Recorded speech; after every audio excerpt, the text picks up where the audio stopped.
அனைத்து இந்திய அண்ணா திராவிட முன்னேற்றக் கழக தலைவர் திரு கே எடப்பாடி பழனிசாமி அவர்கள் தேர்தல் வாக்குறுதி, அதாவது முதல் கட்ட தேர்தல் வாக்குறுதிகளை அனௌன்ஸ் பண்ணியிருக்காரு.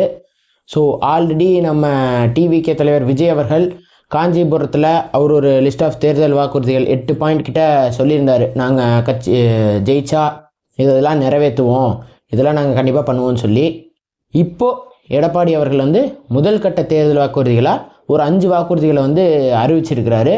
ஸோ அந்த 5 வாக்குறுதிகள் என்னென்னங்கிறத நம்ம லைனாக பார்க்கலாம். ஃபஸ்ட்டு அவர் அறிவிச்சிருக்கிற தேர்தல் வாக்குறுதி என்னென்னா குல விளக்கு திட்டம். அதாவது குல விளக்குன்னா யார்? வீட்டில் மகளிருக்கான இது திட்டம்.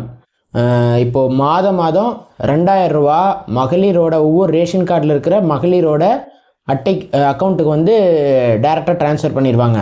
ஸோ இது வந்து ஆல்ரெடி டிஎம்கே வந்து ஆட்சிக்கு வர்றதுக்கு முன்னாடி இது